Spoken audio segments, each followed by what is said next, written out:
Hello, passengers, and welcome aboard the TV pilot's license with service to the Federal Bureau of Investigation and an undisclosed location.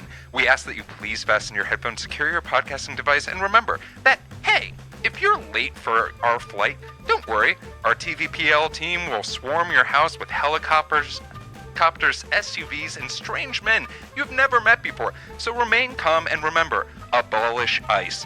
Welcome to the TV Pilot's License. My name is Geoff Kerbis, joined by Rich Inman and Max Singer. How you boys doing today?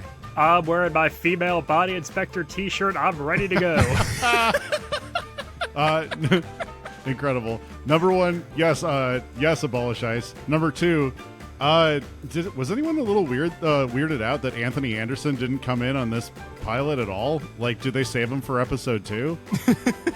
We watched Blackish, right? Is that what Is that not what we were supposed to? We were supposed to watch Blackish. Yeah, I mean, I was really focused on. We just talked about a family that was just all out of whack. I thought we were just going to do it again. Yeah, we're doing Blackish. Yeah, exactly. We're doing Blackish. But Rich, unlike yours, James Spader was in mine, which I really want to hear his opinion as well. Well, gentlemen, this week we are going to be talking about The Blacklist, the 2013 NBC show that really took over NBC for a small period of time. But before we do so, and before we give this a little bit more shine, Max, can you tell us and tell folks who are here for the first time what this podcast is all about? Here at TV Pilot's License, we break down and analyze the pilot episodes of some of TV's most famous, or in some cases, infamous shows. We learn more about how these shows came to be and were originally made, if they're effective pilot episodes and making us want to watch more, and if they've been made today. Go back and stream our old episodes from wherever you listen to podcasts. Check us out on YouTube and TikTok to see our smiling faces. Please like, subscribe, follow us on social media. We're on Reddit now. We have a subreddit. What is it? RTVPL. RTVPL. It's 5 letters, people. It's 5 letters. You can find it. If it is your first time flying with us, then welcome aboard. Now, Rich, what is your question of the week? So my question of the week is actually a bit inspired by The Office because they kind of did it first. And what the hell was the James Spader addition to The Office doing there? I want to know, if you drop James Spader into a TV show, tell me one that you decide on, whether amazing fit or a horrible fit. What are the repercussions of that choice? It's Chopped. I want James Spader as a permanent judge on Chopped. I don't know what his food preferences are, but the man just has a vibe about him. And I got reminded of that vibe where you're like, somehow every time he's on a show, I'm just like, he's an expert at everything, but you might think he's full of shit the entire time. And that's just, I want that on Chopped, where he's looking at the person who's decided to make animal cracker croutons for a tomato soup. And he's like, there's some sort of childhood brilliance about this. And then he just gives a long pause. And I'm like, yes, James Spader, thank you so much. Now, Sabrina, when we told you to use razor clams, that was not a suggestion. That's how you play the game, Sabrina. Max, I'm curious about you. What are you putting James Spader in? Oh man, the OC. He's Seth Cohen. No further questions. It's a man with serial killer eyes as a high school student. So I have to ask, Max, does he try to pull off a wig? Is there some wiggy action happening where he has the Jew fro of Seth Cohen, or no? Is it just James Spader as is? Just Crane Game dropped into the OC. Rich, what about yourself? Well, okay, so you guys both went with pretty interesting potential bad fits for James Spader. I went with Hey, fuck you. I think he'd be great on Chopped. How dare you? I took a big swing, and I don't appreciate your response. I went with one where I know he's going to fit in super well, a show that thrives off of uncomfortable eye contact, and that's Thomas the Tank Engine. Oh. No, hold on. Is he ever watched The Eyes? Is he playing the Ringo Starr character of like the manager at Shining Time Station, or is he one of the trains? Oh. Is he the titular Thomas? You mean Mr. Topham Hat? No. He's going to be the one that constantly tries to shut down the train station. I think he's going to be the evil mayor. Yeah. Freight trains, freight trains, freight trains. But if there is something that I can relate his eye contact to, it is the dead behind the eyes claymation movement of Thomas the Tank Engine trains. I mean, I love all Picture of it our in your choices. mind. James. He's definitely too big of a star, but should we put James Spader on the next season of The Traitors? Oh, Could you only it would go imagine? so well. He would do great. I think that, James, if you're listening to us, call us. I know you probably have representation, but we also could do that. I also I don't think the Traitors should. Sorry, I'm going off on a slight tangent. I don't think the Traitors should be just reality stars. I think we do need an all actors version of the Traitors, because reality stars are good at being overly emotional for no reason, but actors can stare daggers into your face and tell you something, tell you a lie. I want to see that. Well, Alan, Rich, come on the pod. Rich, thank you so much for that wonderful question of the week. We're going to take a quick pause to thank our sponsors. Hey there, frequent flyers. This week's episode is brought to you by Riverside. Riverside has been the go-to platform for TV Pilot's License when it comes to recording this podcast. You can record crystal clear audio and video all in one place, and when you're done, Riverside makes it super easy to edit your show and put together pre-formatted clips for social media promotion. Not a podcaster? Not a problem. Riverside is fantastic for hosting live streams, creating educational content, putting together marketing materials, interviews, and so much more. So whether you're looking to finally get that podcast idea off the ground or take your show to the next level, Riverside is the platform for you. Get started by clicking the Riverside link in the description of today's episode. All right. Well, before we dive too much into Blacklist, a quick synopsis.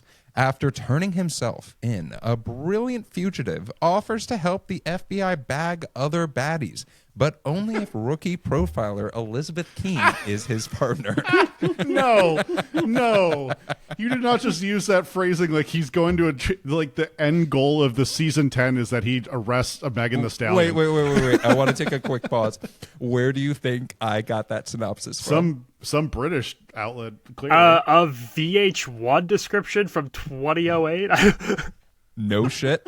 Netflix.com. And What? we're going to talk about the history of Netflix with this show later in the episode. But Max, other than the baddies, tell us how this show got made. No, Jeff, or maybe for the baddies, tell us You're how this show clearly got reading made. the description of Too Hot to Handle to bag some baddies.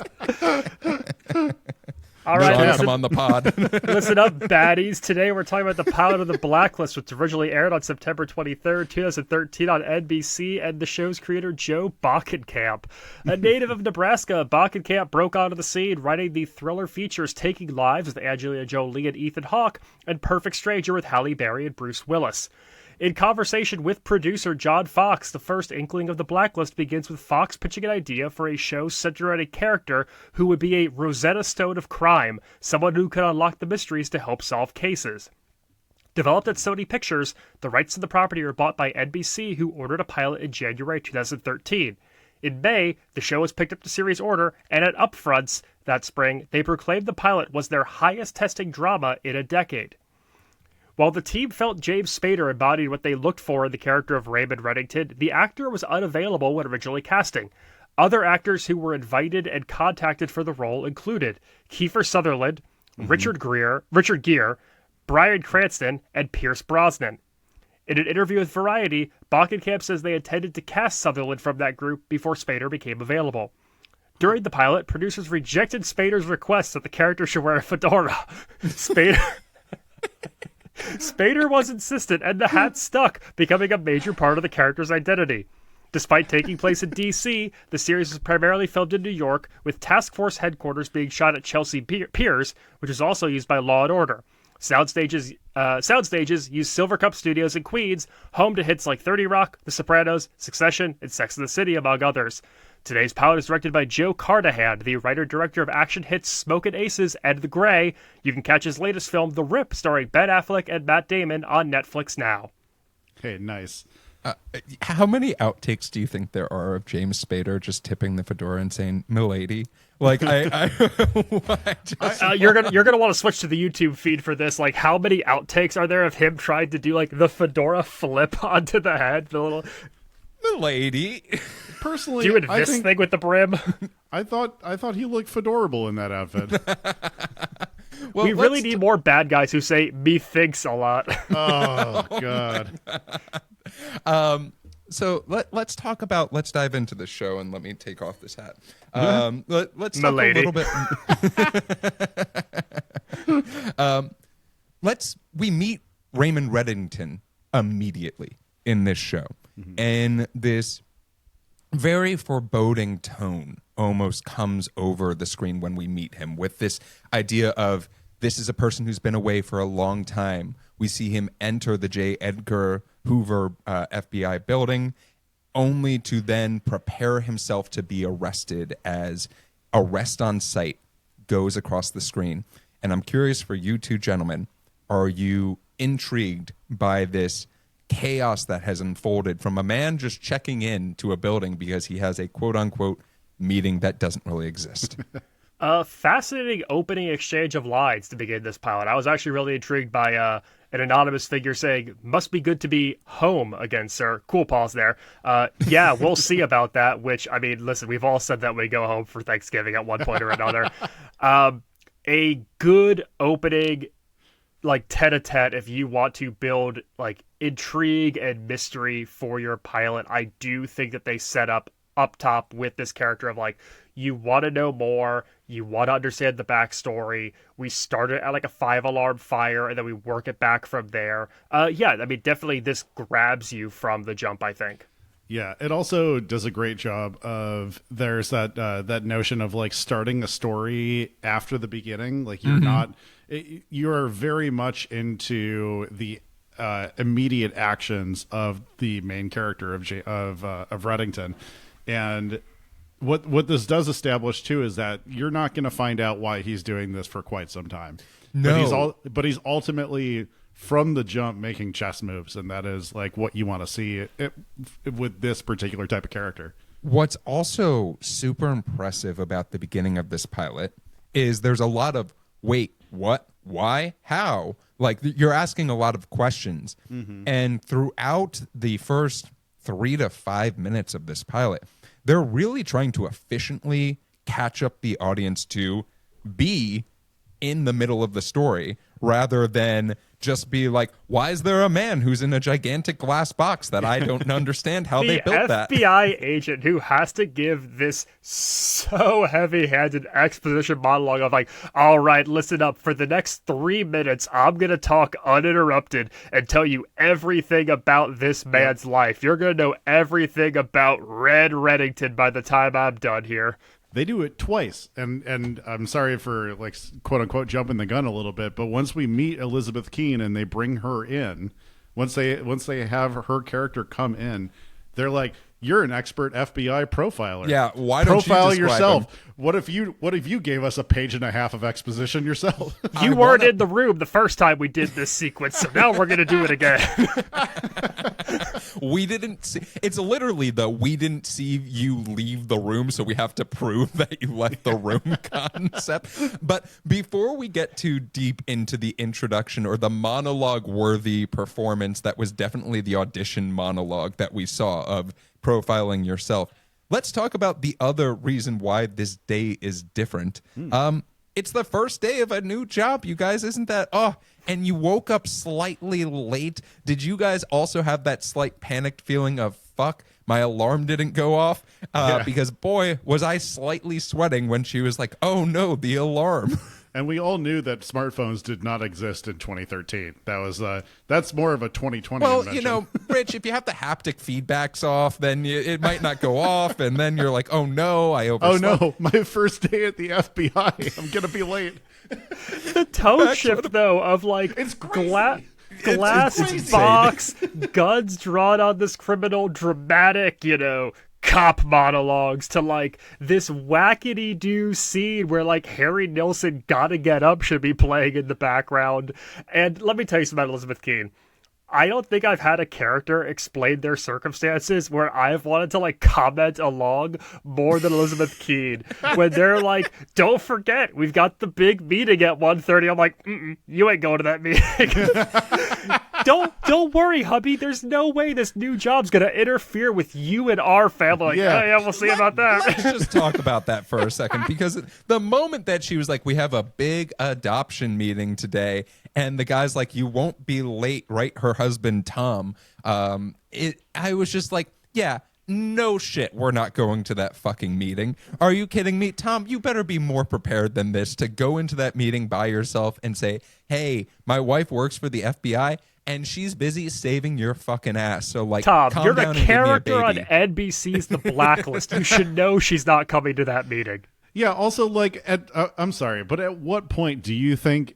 I know there's the conversation that everybody has about like starting a really crazy job or like deciding to have a child or something like that, and they're just like, oh, but it won't change our social life. It's not going to change who we are as people. She is joining the fucking FBI. That's the most. Like, if we were talking about the most ways to change, that is probably top 5. Like, you're not going to maybe Wing top 3. Wednesday anymore. You have a child. Maybe 1. But the idea that we have this like almost a scene almost out of a rom-com, right? Seeing them get ready and then have this lovey-dovey on the stoop talking about how like my pants are on backwards. I wrote that line down because I was like, how do you fit? Like, I can't fit in my pants backwards. But stand up, guys. Well, we all tried to put on our pants backwards for this episode. But like, and then we get this gigantic tone shift of everything that we saw in the first 5 minutes of this show comes crashing to reality to Elizabeth Keene. And then we get this scene that you were talking about, Rich. The idea of it's your first day. Yeah. You're meeting with this very important person at the FBI, and they're saying, hey, prove that you're good at your fucking job, you dummy. Because like it's day one. It's insane, but also it is 100%. We talked about we haven't named the actress yet, but Megan Boone plays Elizabeth Keene. This was 100% the audition monologue. You cannot convince me otherwise that it wasn't, because my girl Megan fucking like, she just had that with her eyes closed, had every single thing down to a T. And it was like, okay, cool. Now we have to be convinced that this is our protagonist of our show. And Max, I see you looking off, but I want to hear your thoughts. You know what the Blacklist is? The Blacklist is what would happen if Nora Ephron wrote Silence of the Lambs. Oh my God. Holy shit. Wait, hold on. That's a significantly better description than the Netflix one. That fucking rules. This is this like bright, airy remake of Silence of the Lambs. Because once we get these two characters in a room together, that's all I could think about was Lecter and Clarice. Yeah. This whole idea of this incredibly intelligent, incredibly arrogant criminal mastermind who is lecturing and kind of puppeteering this young grad who's new to the FBI, who somehow knows more about her than she knows about herself, and is encouraging her to dig deeper because he also sees this amazing professional potential in her and knows that she can solve this case, but it keeps encouraging her to keep digging, to get past the surface, to not think like your counterparts, and that she's able to do her job because of that. And even the way like Spader versus Hopkins present themselves, they both have this kind of like, I could see them breaking into a soft shoe at any moment mentality about them. I just felt that the entire time that this is the bright rom-com Silence of the Lambs I didn't know I necessarily wanted to see. Well, go for it, Rich. Shit. I mean, like, it would be crazy, Max.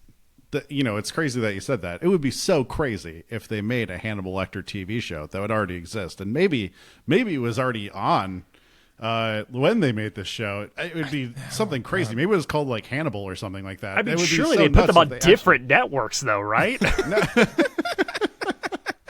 They have to. You can't have two competing Hannibal Lecter type shows on the What same if I network. said Hannibal Lecter came out a mere 5 months before this show was on the air? Fucking crazy. It is but- such a good show. But the thing that I will, slightly push back on, Rich, the idea that these two shows were on at the same time, is from an aesthetics perspective. I think we haven't done Hannibal yet on this podcast. I can't wait to do Hannibal on this podcast because it's one Same. of the most beautifully shot shows. And that- disgusting. disgusting, but Rich passes out every time he watches it, but loves But the I can't show. stop watching. Can't yeah, stop he passing can't out. That's how he goes to sleep. But as far as like this show goes, this is such a unique idea in the sense that it is, I don't want to call it a buddy cop movie or TV show, right? I don't want to call it want Yeah. to call it an Odd Couple show either, because like we have done the procedural where it's like, oh, it's Bones and she's a little bit kooky and loves Bones and he's in the FBI, right? This is very different, but we have the other thing that we've talked about a little bit at the beginning, but we haven't talked about since, is we have James Spader in this, and he is doing a great job of owning the scenes he's in, right? With like the chemistry between the two of them is why this show, I think, got so many people excited about it. It is very much the everybody loves a mastermind. That is like the most alluring thing for broadcast for We're in network peak TV. anti-hero in 2013 as well. Yes. It is very much like I want a complex tone script and I want the main character to explain it to me. I want to feel like I'm being part of some elaborate labyrinth of like master plans or whatever.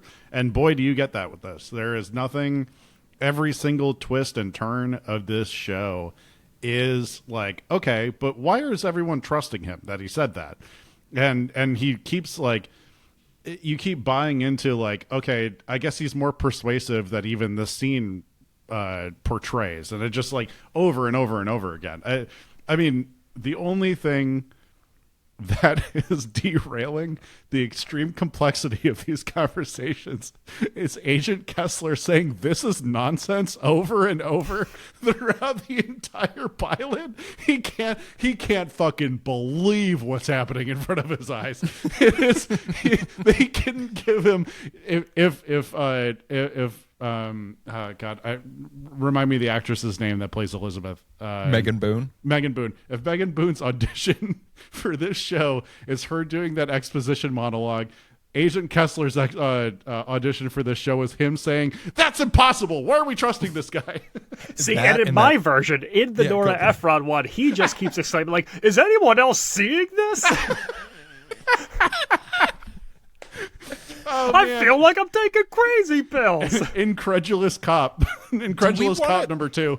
Do we want to talk at all about the case of the week this week? Because I feel like for a show like this, you do have to sort of have something that is so larger than life, so drawing that people are like, oh, if this is what we're doing every week, if this is the stakes, I have to tune back in. Yeah, Max, I mean, go for it, Rich. In the hero's journey element of it, there is like you have to pull the main character in, which is Elizabeth, into this thing that she does not want to be part of, or she has trepidation about being part of, by bringing it home, by involving her husband, by making sure that that people that she loves prior to this story are threatened, and I think they do a good job of that.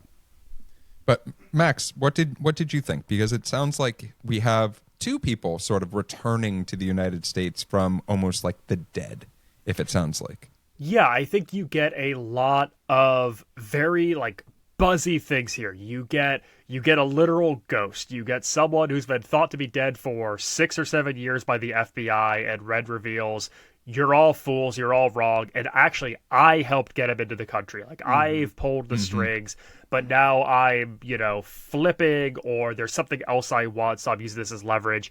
You get really cool like spy villain code word names. You get people named the innkeeper and the chemist and Serbian, fun terms like that.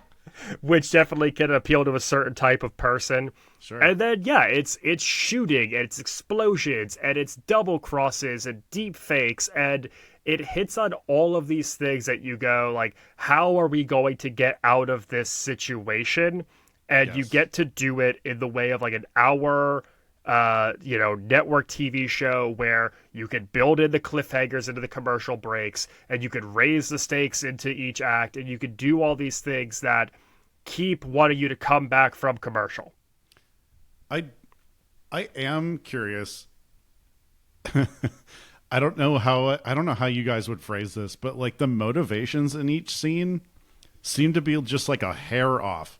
They're like when the Serbian stabs her husband. And I'm sorry for just calling someone the Serbian. That's the character. And we should also just code name. We should also just say like unidentified Eastern European country. I actually forget where all these people are supposed to be from. Yeah. When he stabs him, and just says, "All right, you have to make a choice now. Do you save your husband or do you save a bunch of Americans?" Yeah. And then just leaves and just bails out. He was still in control of that situation entirely, and basically gave the same like stakes as like just throwing a brick through a window with a note attached. And then there's also like, okay, Red is now out of containment and now he's solving crimes. And it's just like every single clip of this show feels a little detached from reality. And it's not like, when is Kiefer Sutherland gonna poop kind of a thing. It's like a so much Pepto-Bismol. He's not pooping at all. Okay, why did the scene end there? I do want to talk about that scene. I want to talk about that scene in Wait a Minute moments because it's truly insane. But like, I do agree that there is the motivations for everyone on this show are really, really interesting. But I think that some of them are very intentional to be like, "Ooh, that's interesting. Why did Red say that thing about her husband? And like, how does he know who her husband is?" Sort of thing that we then get revealed later of like, wait, what the fuck's up with her husband? Like, this shit's weird. But then like on the same planet, we get that. We also get Agent Wrestler just being like Captain America for a minute on the bridge, jumping. Why did he jump off the bridge? Like, I have a lot of questions about that. That's very dangerous. You could easily die with that much impact. There's so many shows within this show. There is the SWAT-esque bridge shootout sequence. There's highfalutin espionage, and then they just cut to scenes where James Spader thinks that he's Kevin McAllister in Home Alone 2 Lost in New York in the hotel. Like, there's just so many different things happening at once. The dead-eyed stare into the camera that was in the room was one of like, I just was cackling, and I know that wasn't supposed to be funny, but I was like, oh, that is very, very funny. While he's trying to eat scones with clotted cream and solve the crossword puzzle or whatever he's doing up there. Damn right. My dog loves amenities. I am curious. We just touched on it a little bit, but like the action in this show seems expensive for a network crime procedural. Like, how do you think they did with the actual action scenes, the shootout scene in particular? Honestly, the word that I had was violent on this, because there is a lot. There was guns. It wasn't just guns, but like there were a lot of blood splatter packs that were used on this. There were headshots. Like there were multiple instances where I was like, oh, fuck, this was on at like 9 o'clock on NBC. Yeah, like, this is on after The Wheel. Like literally, like this is one of those things where like was the cape on, or no, the cape was like in the early 2000s. That Jesus, wait till we do that show. But like this is one of those things where I'm like watching it, I'm like, okay, like let's give some context of things that were out around this time. Like Captain America Winter Soldier came out, I believe, in 2013 as well, and like there are scenes in that movie that are very similar to this, and with a lot less budget. I was like, you know what? Good for you, NBC. Like, this was actually like pretty well shot, and like well, I don't know why you would say, like, if you want the kid to live, here's the mask, and then I'm going to shoot you in the head. Like, that was weird. But, like, otherwise, I was like, most of this, I was like, cool. Like, this is well done. I mean, you're forgetting, Jeff. They got the guy who filmed The Grey to helm this pilot. Yeah. The movie where Liam Neeson bare-knuckle boxes wolves. What? And they save it to the last 2 minutes, and you don't even see it. All right, I'm going on a quick aside. I have problems with The Grey. That movie was a great movie. You did not need to tease me with the idea of, oh, guess what? Liam Neeson, he's going to tape knives to his hands, and then he's going to fight a wolf. And it's why I saw it. It's why I went to go see it. And then I have guess never heard what, of this Rich? movie in my I'm life. going to fuck anyone who's like, oh, Jeff's spoiling the movie. No, fuck you. You had so many years to watch that movie. They saved it to the last 90 seconds of that movie, and you don't see shit. You don't see him. When are they going to get to the wolf fighting factory? Yeah, no, all I wanted was to just be like, you know what? Let's see the dumb thing. Let me see Liam Neeson get ripped open by a wolf. I don't get any of that. They leave it as a cliffhanger. Fuck you. Fuck you for making me sit through that fucking movie and not giving me a wolf fight. How dare you? All right. I'm getting off of my pedestal. Now, I'm curious. This did relate to one moment in a very brief. Rich worked on this corner of my early time living in Los Angeles. Were you the wolf in The Grey? Because I have a lot of questions. No, I did a promotion I did a promo shoot for the Blacklist, where we were in downtown LA and filming a shootout that was just for a promo. Wasn't even going in the episode. My job was to keep people away from the exploding, flipping car, and like 2 blocks away. 2 blocks. They flipped that thing like fucking crazy. How qualified did you feel to be doing that job? I was pretty qualified to stand 2 blocks away. And every single time they went back to one and did the stunt again, Rich yelled, "My car!" Every single time. They loved it. I want to bring us almost to a close, because we do solve this case, right? Like, as much as a case can be solved, the plan is to bomb the Washington, D.C. zoo. Which is such a funny target. The such a funny target. We're going to bomb the zoo. Nothing. And, I mean, it seems like we do get this almost like the recognition of, like, the recognition, excuse me. Recognition is also a great Scrabble word. The recognition of the idea of, like, hey, this guy just wants revenge for what his family felt.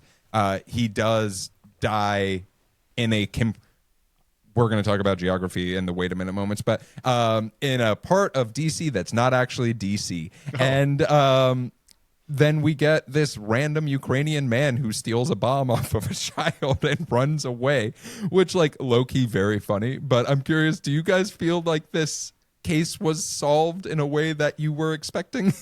Just really quick before we continue. We bombed a zoo. Okay, anyway. Now I knew. I could see it in your fucking eyes. I could see it in your eyes. This is one of those pilots, and I think this happens a lot with these case of the week, especially where there's like action elements or like a lot of loose threads where it just kind of ends, because the thing that's the resolution of the Blacklist isn't that case of the week. Like, we need to get this out of the way so that we can focus on actually wrapping up Red's storyline and Elizabeth's storyline. Yeah. And so the fact that this guy just kind of shows up at the park bench in the zoo, cuts some wires, not the right ones, and then with 10 seconds to go, finally gets the right one, and then just like giddily scurries away with a chemical weapon. It is like a cartoon leprechaun. Yeah, like ran away.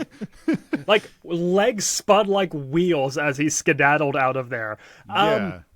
The man scampered, but it's not like a great action resolution. There's not that big cathartic moment. I didn't have that feeling of like empathy or catharsis with the daughter being rescued. And I don't know if that makes me a bad person, but I just didn't feel that same level that I think maybe I should have for this crime being solved, if that makes sense. Well, I'll tell you what, Max. If that first ending didn't get you, there's 3 more endings to this episode that they try out and left all of them in. It is so weird, and there isn't really a sense of completion at all from this moment, because you're like, you know that something is wrong with Elizabeth's husband. There is an entirely deeper plot line that is in all this, and also the FBI kind of fucked this up and leading to this disaster. You know what the ending sort of reminds me of a show that we did previously? It reminds me of Scandal almost, where if you guys remember in Scandal, the way that show, the pilot ended, is we never figured out who murdered the girl, right? We just sort of were like, hey, the PR problem has been solved, and that's it. And it was like, this was very similar, except a little bit less satisfying of like, well, the girl's alive and the bomb didn't go off, so hooray. But here are all the different things that are also up. Like James Spader finally saying, I have a list. It's called The Blacklist, which I literally, I applauded. I was like, fuck yeah, man. Hell yeah, brother. Are you kidding me? I've been waiting. I looked insane. My dogs were staring at me. But then to end the show with knowing there's something up with her husband, finding thousands of dollars, so many passports that I didn't know. I was very happy to see all the different designs and being left with this mystery to end our pilot. I'm curious, did you leave being like, ooh, or were you like, what the fuck? I'll tell you how I left. I left extremely confused at that needle drop of 99 Problems. That was a hard rock cover that sounded truly horrendous. What on earth was that choice? I mean, it was 2013. We were at peak Stomp Clap. Yeah. Oh, God. Oh, that was... I mean, there is nothing more like, okay, we're not on Tumblr anymore. I guess let's make everything else Tumblr than that needle drop choice. I hated it. I mean, that needle drop also felt like it was wearing a fedora. We start with a fedora. We end with a fedora. To answer your actual question, though, Geoff, to get back to the point of this whole podcast, I think that these endings are more intriguing than solving the plot. I don't know, though, if any of them really got me hooked. And I think it because we teased the husband thing so much that I was just waiting for a reveal. I was waiting for something. Like, it was being spelled out for me. And then she truly, literally uncovers it. She rips open the carpet, and beneath the floorboards we find this. And while it certainly sets up your season, it leaves you with cliffhangers. With so much of this pilot, I just never felt like I got the emotional connection to the big moments and big resolutions that I wanted to, because there are so many individual elements in this show that I feel like are catered to me. And I don't know if it just ever totally clicked for me. Yeah, I think what it does set up for me is I know that there is a reason that Red is surrendering himself. It's not just for this case. It's like, I want to know who's on the blacklist. I don't want to know why. I want to know why this is valuable, and I want to know why he's giving it up right now. And that I think is the true ending of this. I think that is the real finale or the wrap on this show that they should have done. But that's sort of the promise, right, of the end of this pilot, right? That scene, I think that hypothetically, if I was cutting this show or looking at it, you cut it after James Spader says, I have a list of all of these people. And that is a better ending to this show, because then you're like, oh, fuck. Every week we're taking down one of these baddies, and it's going to be Elizabeth and Red, and we're going to have a... He gets such a cool line. He gets such a cool button line. And Zabadi was a small fish. I'm Ahab. And I wanted that to be the blackout. Like, that's such a cool line. And then they play the folk rock 99 Problems. Well, no, then we have the entire Elizabeth epilogue after that. There's like another 2 minutes of things that happen. And then we get 99 Problems. Would it have been better if that was like a post-credit scene? No, because you can't do that on network. All You right, could I tried. you could do the thing where you have a scene roll through your credits, like where you do credits over a scene to use up all of that time. But I feel like in like an actual network TV show, you can't post credit it. Well, let's talk about things that we loved about this pilot, things that we'd like to give a little bit more shine. Were there any things that you guys want to give some more shine to? Rich, looks like you're ready. I got two. Oh, Number one, the ouch that he says when he gets the injection, that James Spader says when he gets the injection at the beginning of the pilot, made me audibly shout. And then, number two, so the chess game piece of Red's demeanor and his motives and everything, they just feel like, oh, he's just orchestrating all these things happening. They're all his pawns and stuff like that. The way that you fight that and show power over that is random violence. And that is it, just to like, hey, I just want you to know I'm capable of this. When Elizabeth stabs him in the neck with a pen and puts him in the hospital, it's like, hey, I want you to remember, I can also kill you at a moment's notice, and no one will care. And that is kind of like the power balance you need to strike. That is otherwise it's just the Red show the entire time. But I like that choice a lot. Max, what about yourself? The black site set is gorgeous. This abandoned post office that they turned into an FBI black site with all of this tech and the glass box jail cell and the elevator shaft drop down. It is such a cool soundstage they put together for this show, and that is just such a neat playground to get to work in. I think visually this is a gorgeous show. This is very, very well shot for a network kind of semi-procedural thriller. It's very fun to look at. What do you think the rent is on that FBI black site? Oh, I mean, 2013 DC. Better question. Could you imagine being the guy who didn't know that post office was gone? That's a there's a spin-off lot right of people there. in here on Sunday. The guy who keeps trying to get his mail sent and never gets picked up. I just need one international stamp. Where's my Chewy package? I've been waiting for 6 months. I literally put the birthday card in 2 weeks ago. What are you telling me you didn't get it? Yeah, I mean, for myself, I do want to give a lot of credit to James Spader. I think that they did a very smart thing by not overdoing the amount of screen time that he got in this.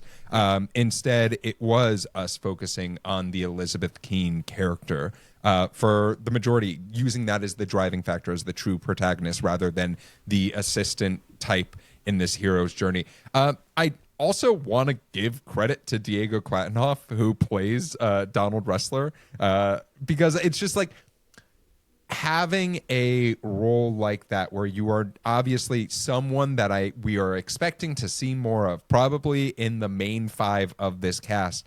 You establish yourself as the traditional FBI agent. You establish yourself as someone who is an authority to be feared, almost as the muscle in this. And I think he did a really good job, and I'm interested to see what other types of folks within the FBI were introduced to throughout this show. Extremely huge fan of the person who named a character Agent Don Wrestler, like a 12-year-old naming characters. Absolutely fantastic. Let's talk about wait a minute moments, things that cause you pause.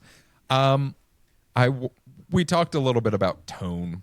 I'm going to go with two. I'm going to go with the one that's just me being picky first. So the museum that the gentleman, the terrorist, falls off of is not in DC. That is across the river in Virginia.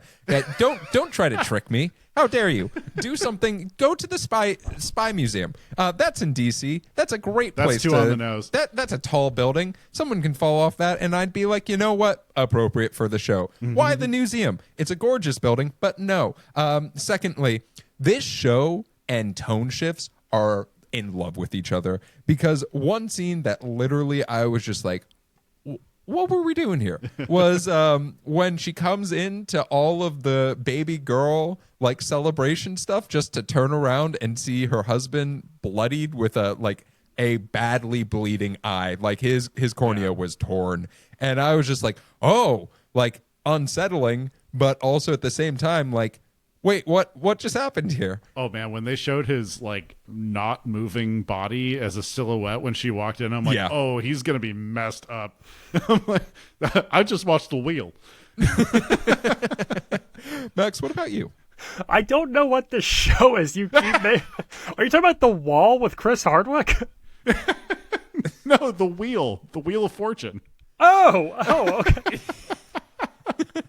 Pat Sajak, take a vowel. It costs a little bit of money. Like, Yeah, also uncanny, creepy eyes.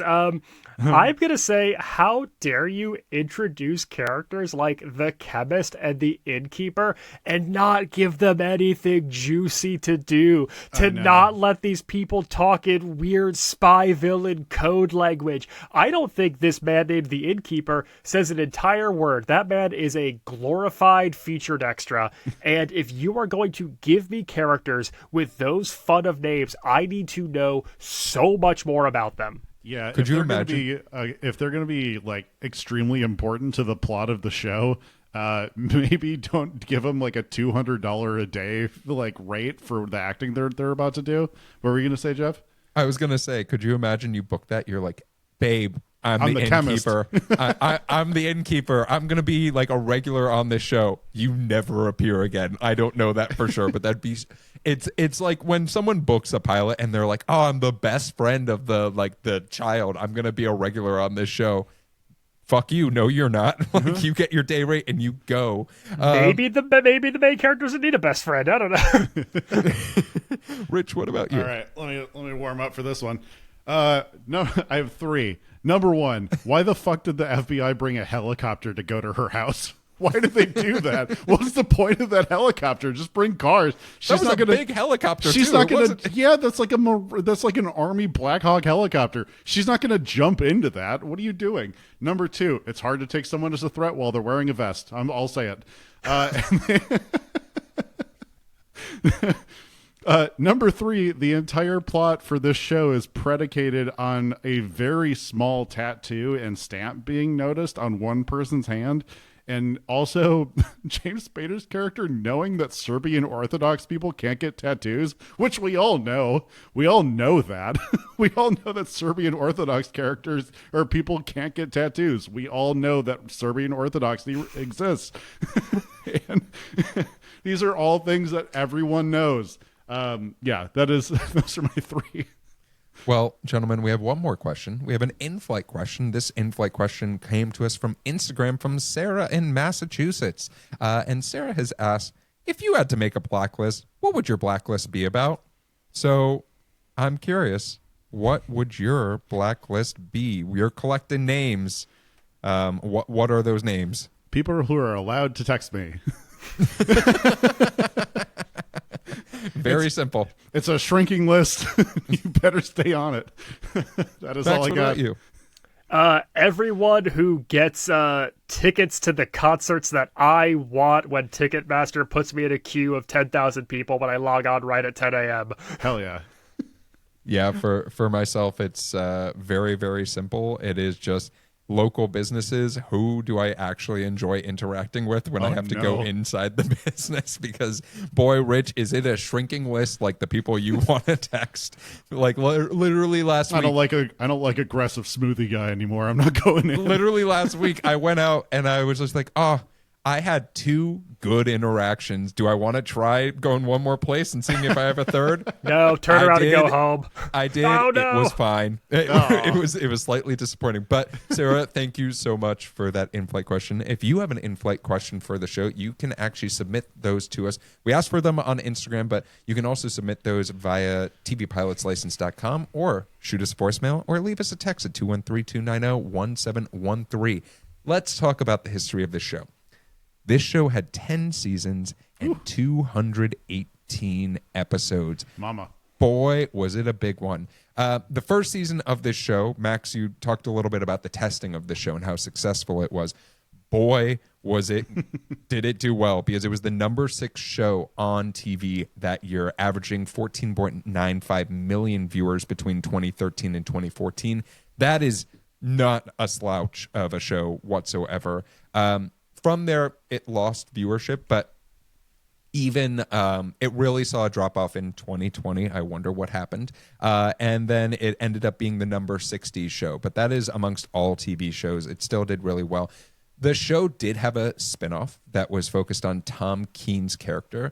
But that show was canceled after 8 episodes. And maybe, just maybe, we'll do a TVPL about it, because it is bonkers. Can I ask you guys really quick? Do you guys like know James Spader from stuff before this and in his weird run in The Office? Like I feel like I feel like seeing him on The Office is the first time I saw him, period. Max? I mean, I think our age probably knows him best from Age of Ultron. He was big in the 80s. He's in Pretty in Pink. Yeah. He's in Wall Street. I would also say Boston Legal. He had a great run on that show, and he became a mainstay in like a lot of households as a TV person because of that show. Because that show was on for 4 years with him on it. I think he's one of those people where it's like he was a big movie star in the 80s, and then his career fell off in the 90s, and then he became like a big TV guy again, starting in like the 2000s with like Boston Legal, The Practice, his run on The Office, and obviously The Blacklist. But yeah, I think he's like Brat Pack adjacent, falls off, and then becomes like a TV mainstay. Gotcha. Okay. Yeah, he has 3 Emmys. I didn't realize. Yeah, no, he's had a hell of a career for sure. Yeah. I do want to talk about the Netflix deal that this show made, because it literally made my jaw drop. So Netflix signed a deal with Sony to get the exclusive streaming rights for this show originally.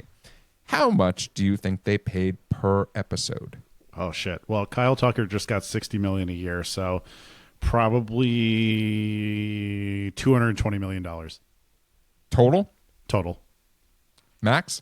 I am going to say they acquired the rights in a total $600 million deal. Fuck. It was $2 million per episode for the exclusive streaming. So, all right, Max is closer. Yeah.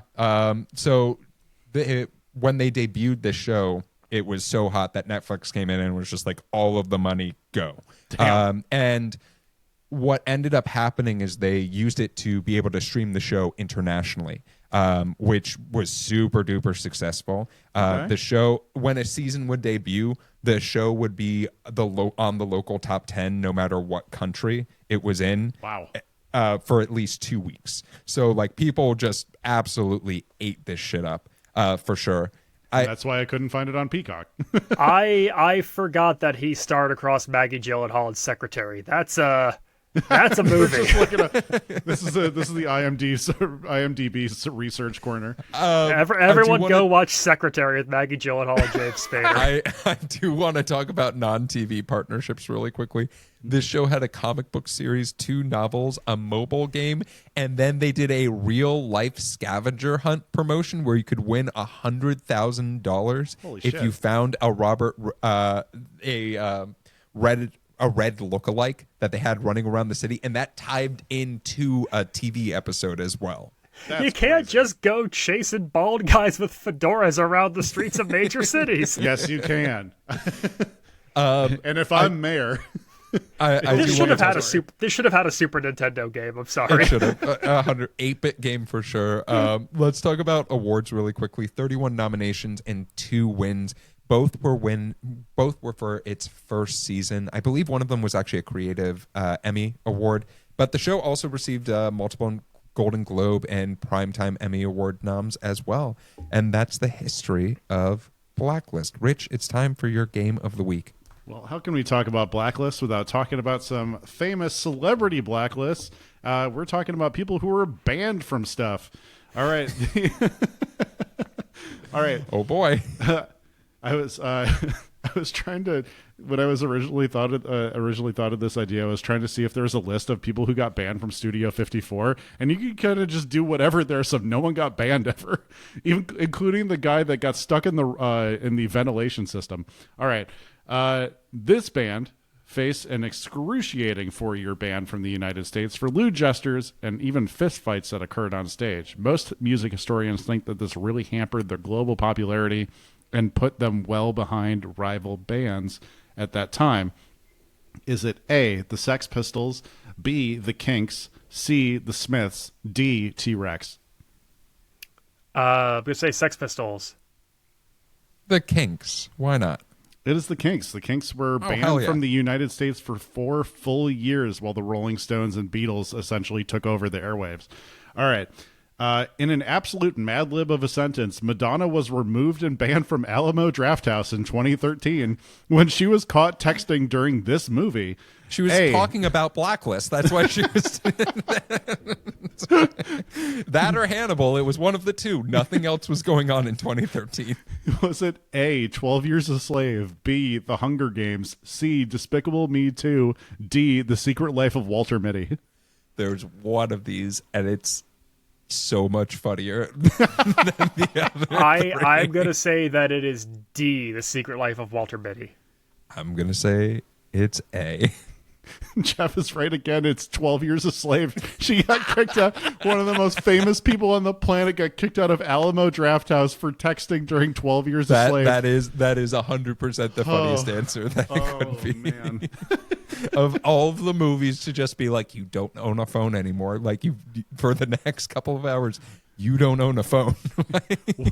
What a weird afternoon that must have been. Oh my gosh. Well, Rich, thank you so much for your game of the week. Gentlemen, our flight is getting ready to come to a land, but we have to finish up with 2 final questions about Blacklist. And the first being, based off of the pilot and the pilot alone, would you watch more of this show? And the second is, we already have a ton of procedurals like this, a ton of crime-based FBI, local government, all those things. They're doing small town government now shows as well that are, you get as small as you want. Do you want that? Is there a space for it, or are you just like, all right, cool, this was different? Rich, I know we shit on the show or the choices it makes most of the episode, and I'll tell you right now, yeah, I'm watching episode 2. hell yeah, brother. Hell yeah. I'm really bought in. I love James Spader as an anti-hero. And yeah, if we're going procedural style, I want something very, very different. Not just like this cop who probably has autism solves crimes in a unique way. This is actually what? That is a lot of shows. It's a lot of shows. I'll see you guys.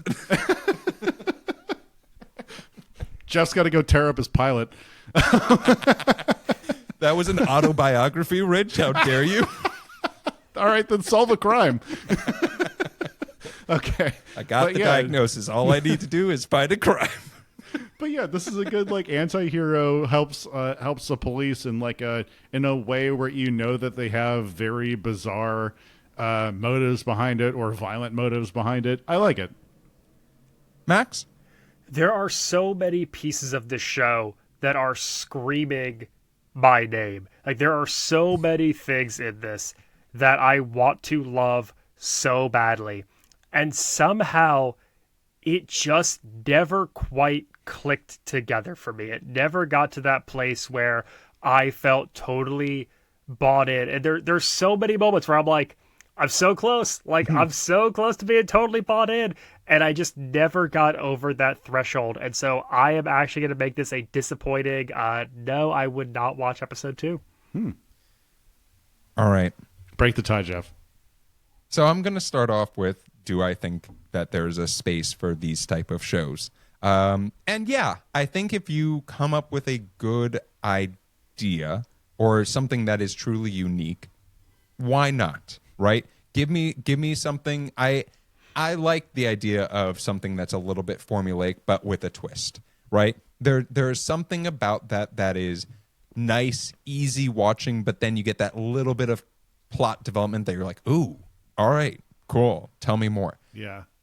That being said, Rich, did you know that Paul Rubens is in this show? Oh. Multiple episodes as a Pardon me? villain. As Pardon a villain. me? Yes.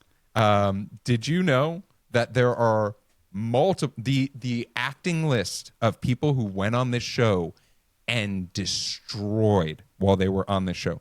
Alan Alda on this show absolutely destroys. Well, that's not on fair this that I show. went second. Yep. Yeah, I didn't know Pee Wee was going to be in it.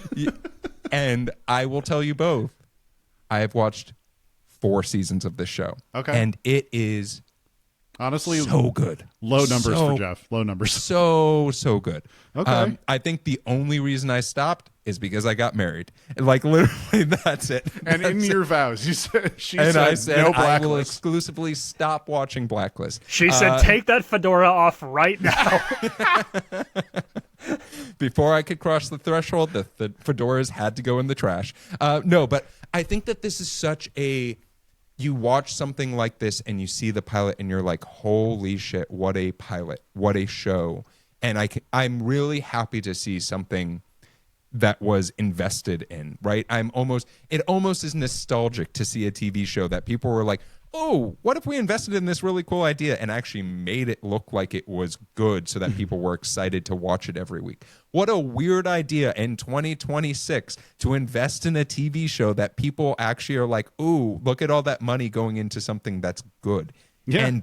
And it's good. It's really good. I highly implore everyone to watch episode 2 because some of the best characters of the show are in the second and third episode of the show.